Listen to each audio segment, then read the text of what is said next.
رجائي يا رجائي يا رجائي বিসমিল্লাহির রহমানির রহিম। আজকে আমরা নবনির্বাচিত একজন মেয়রের একটি বক্তব্য নিয়ে কথা বলবো। প্রসঙ্গ দাঁড়িয়ে গেছে এজন্যই তার এই বক্তব্য নিয়ে আজকে কথা বলার প্রয়োজন হয়ে গেছে। বিষয়টি এমন নয় যে বিষয়টি রাজনৈতিক। একজন মেয়র অথবা একজন মন্ত্রী অথবা একজন এমপির যে কোনো বক্তব্য নিয়ে এখানে আলোচনার সুযোগ এবং উপলক্ষ বা আগ্রহ আমাদের কম, কিন্তু আপনারা বিষয়টার ভিতরে ঢুকলেই বুঝবেন যে একজন মেয়রের বক্তব্য নিয়ে এখানে কেন আলোচনা হচ্ছে। গত কয়েকদিন আগে দক্ষিণখানে পুলিশের দীর্ঘ ঘেরাওয়ের মধ্যে একজন নারী জঙ্গি আত্মহত্যা করেছে। 25শে ডিসেম্বরের ঘটনা, বছরের শেষের দিকের। এর ঠিক একদিন পর বাংলাদেশের একটি টেলিভিশন চ্যানেল এটিএন নিউজ, এই চ্যানেলের একটি অনুষ্ঠান নিউজ আওয়ার এক্সট্রা, এখানে স্কাইপিতে অংশগ্রহণ করেছিলেন নারায়ণগঞ্জের নবনির্বাচিত মেয়র সেলিনা হায়াৎ আইভী। আরও দু একজন ছিলেন সেখানে। আর অনুষ্ঠানটা সঞ্চালন করছিলেন সাংবাদিক মুন্নি সাহা। তাদের বিষয় ছিল জঙ্গি বনাম নারীর এগিয়ে যাওয়া। এটা সম্ভবত দক্ষিণখানের ওই নারীর আত্মহত্যার ঘটনার পর বিষয় হিসেবে তারা বেছে নিয়েছিলেন। সেখানে আমাদের মাননীয় এই মেয়র বললেন কথা প্রসঙ্গে যে মহিলা মাদ্রাসাগুলোতে কি হয়, কি পড়ানো হয়, এটা নজর রাখা উচিত। তার শব্দটা এরকমই ছিল। তিনি প্রচুর বোরকা পরা হয়, এখন যেখানেই যাওয়া হয় মানুষ দেখা যায় বোরকা পরে। এটা একটু উদ্বেগের সঙ্গে, একটু আতঙ্কের সঙ্গে এই কথাটা উল্লেখ করলেন। আর একই সঙ্গে তার বক্তব্য শেষ হওয়ার পরে সঞ্চালক মুন্নি সাহা তিনি খুব উদ্বেগের সঙ্গে বললেন যে আমরা দেশের বাইরে থেকে যখন ঢাকার কোনো নিউজ দেখি, ছবি দেখি, মনে হয় ঢাকা এটা কি মিশরের কোনো অংশ কিনা। মূলত তিনি মিশর বলতে মধ্যপ্রাচ্যের কোনো একটা রাজধানী বোঝাতে চেয়েছেন। এত বোরকা, এত মুসলিম নারীদের এত হিজাব, এটা কেন থাকবে, এরকম একটা উদ্বেগ বা প্রশ্ন তাদের উভয়ের বক্তব্যে ঝরে পড়ছিল। এখানে আমাদের যেটা আজকে আলোচনার বিষয়, আমি তাদের এই উদ্বেগ এবং তাদের এই বক্তব্য থেকে আমি তিনটি কথা বলতে চাই। আমার নাগরিক অধিকার বোধ থেকে, আমার চেতনা থেকে। আমার প্রথম বক্তব্য বা প্রথম নিবেদন হচ্ছে, গত কয়েক বছর যাবৎ এই নজর রাখা বা নজরদারি করা, এই শব্দটার সঙ্গে আমরা পরিচিত। কখনো শুনি যে মাদ্রাসাগুলোতে, কওমি মাদ্রাসাগুলিতে নজরদারি করা উচিত। কখনো শুনি যে মসজিদগুলিতে খুব নজরদারি করা উচিত। সেলিনা হায়াৎ আইভীর এই শব্দটি বিচ্ছিন্ন কোনো শব্দ বা বাক্য ছিল না। এই ধারায় তিনিও উল্লেখ করলেন যে মহিলা মাদ্রাসায় কি পড়ানো হয়, নজর রাখা উচিত। ইসলামী শিক্ষার সঙ্গে সম্পৃক্ত একজন মানুষ হিসাবে প্রচণ্ড অপমানিত বোধ নিয়ে আমি বলবো যে নজরদারি কথাটার আসলে অর্থ কি। মসজিদ, মাদ্রাসা, মহিলা মাদ্রাসা, কওমি মাদ্রাসা, এটা কি অপরাধের কোনো বিচরণ ক্ষেত্র, গুপ্ত কোনো ঘাঁটি? বারবার এই কথা কেন বলা হয় যে নজরদারি করা হবে? কতটা হেয় করে, কতটা খাটো করে, কতটা ছোট করে এই শব্দটা প্রয়োগ করা হয়, ব্যবহার করা হয়। এটা কি নিশ্চয়ই তারা জানেন, শিক্ষিত মানুষ। যদি তারা না জানেন, আমি একটু উল্টো করে বলি। আজকে বাংলাদেশের কোনো খ্রিস্টান, বাংলাদেশের কোনো হিন্দু ধর্মাবলম্বী কোনো অপরাধের সঙ্গে যুক্ত নেই, এটা তো নয়। কিন্তু আজকে যদি বলা হয়, কাল্পনিক একটা কথা আমি বলি, যে বাংলাদেশের মন্দিরগুলোতে নজরদারি করা উচিত, শুধু এতটুকু বক্তব্য। বাংলাদেশের গির্জাগুলোতে নজরদারি করা উচিত, আমাদের কোনো মন্ত্রী যদি এই কথা বলেন, তাহলে গণমাধ্যমে এই বক্তব্যটাকে কিভাবে নেবেন? তারা কি মানবাধিকার সম্মত বক্তব্য মনে করবেন? আমাদের পশ্চিমা দেশগুলো এই বক্তব্যটাকে কিভাবে নেবেন? পাশের বড় দেশগুলো কিভাবে নেবেন?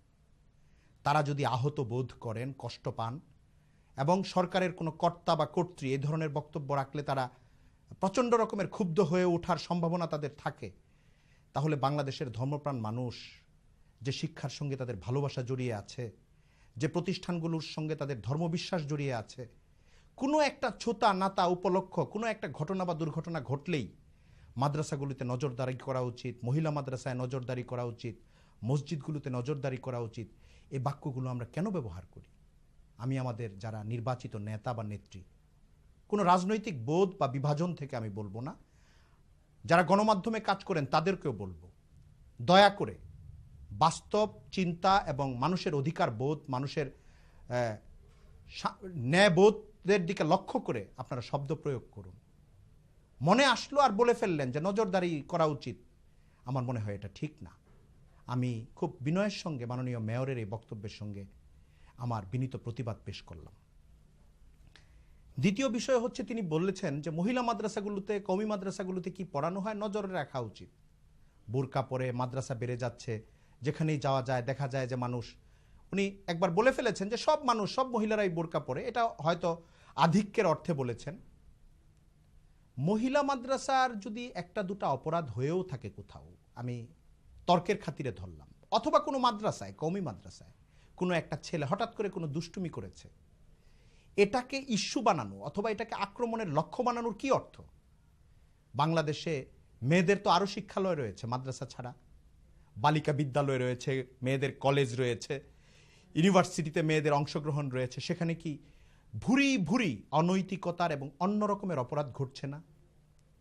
বাংলাদেশে ফ্যান্সি ডিল ব্যবসার সঙ্গে, মাদকের ব্যবসার সঙ্গে এক শ্রেণীর নারীর অংশগ্রহণ কি নেই? এটা কি গণমাধ্যমে আসছে না? বাংলাদেশের অপরাজনীতির সঙ্গে, সন্ত্রাসের সঙ্গে, অথবা আমি বলবো যে অপরাধের অনেক রকমের যোগাযোগের সঙ্গে নারীদের কি অংশগ্রহণ নেই? সেখানে কি মাদ্রাসা বা মহিলা মাদ্রাসার কোনো মেয়ে রয়েছে? আমরা উল্টা চোখে অথবা ভ্রুকুটি দিয়ে মহিলা মাদ্রাসার দিকে তাকিয়ে এরকম শব্দ কেন ব্যবহার করব? আমি এই প্রসঙ্গে অন্য অনেক ঘটনার সঙ্গে ছোট্ট একটা ঘটনা আমি মনে করিয়ে দিতে চাই দর্শক শ্রোতাদেরকে। 2010-এর 13ই মার্চ ঢাকা শহরের একটা বিখ্যাত মেয়েদের কলেজ, ইডেন কলেজ, সেখানে সরকার দলীয় ছাত্র সংগঠনের দুইটি গ্রুপের একটা কুন্দল, একটা গন্ডগোল হয়েছিল, মারামারি হয়েছিল। বেশ কিছু মেয়ে তারপর হাসপাতালে তাদেরকে নেওয়া হয়। এরপর তারা সাংবাদিকদেরকে যেসব বক্তব্য এক পক্ষ আরেক পক্ষের বিরুদ্ধে দিতে থাকে, সেখানে কোন মেয়েকে রাজনৈতিক কোন নেতার কাছে কবে কোন রাতে পাঠানো হয়েছে এরকম একটা বর্ণনা চলে আসে। এই ক্ষমতাসীন দলের বর্তমান 2017-এর জানুয়ারি মাসে আমি কথা বলছি, ক্ষমতাসীন দলেরই বিভিন্ন প্রতিমন্ত্রী, এমপির ব্যাপারে এই মহিলা সংগঠনেরই, ছাত্রী সংগঠনেরই বিভিন্ন নেত্রীরা বলতে থাকেন যে সে তার কাছে গিয়েছে। আমি মনে করি না এ ধরনের অভিযোগ শুধু বর্তমানে যারা ক্ষমতায় রয়েছেন তাদের সংগঠনের ছাত্রীদের ভেতরেই রয়েছে। এটা আরও খোঁজ নিলে দেখা যাবে বহু সংগঠনের বহু জায়গায় এ ধরনের সমস্যা রয়েছে। নারীর নৈতিকতার ক্ষেত্রে যদি এত বড় রকমের ধসের ঘটনা বিভিন্ন বিদ্যালয়ে, শিক্ষাঙ্গনে ঘটতে থাকে, সেদিকে চোখ না গিয়ে আমাদের যদি কোনো অপরাধ না পাওয়া সত্ত্বেও, কোনো ধরনের ক্রাইমের সঙ্গে সম্পৃক্ততা না থাকা সত্ত্বেও আমরা মহিলা মাদ্রাসার ব্যাপারে অযথাই প্রশ্ন উঠাতে থাকি, তাহলে এটা নৈতিকতার দিক থেকে কতটুকু ঠিক হবে? আমি ধর্মীয় দৃষ্টিকোণ থেকে বলবো না, আমি কথা বলবো না যে আমি যেহেতু ধর্মীয় প্রতিষ্ঠানের সঙ্গে জড়িত একটা মহিলা মাদ্রাসাকে আঘাত করলে আমার গায়ে লাগে, আমি এভাবে বলবো না। ন্যায় আনুগতার দিক থেকে, ইনসাফের দিক থেকে আপনি যে প্রতিষ্ঠানগুলোতে মেয়েদের দিকে আসলে খেয়াল রাখা উচিত, যেখানে তাদের নিরাপত্তার সমস্যাটা অনেক বেশি, যেখানে তাদের অপব্যবহার এবং অনৈতিকতার সঙ্গে সম্পৃক্ততা, অপরাধের সঙ্গে সম্পৃক্ততার রেকর্ড এবং খবর রয়েছে, সেগুলো বাদ দিয়ে ছুতা নাতা পেয়ে শুধু মহিলা মাদ্রাসার কথা আপনারা কেন বলেন?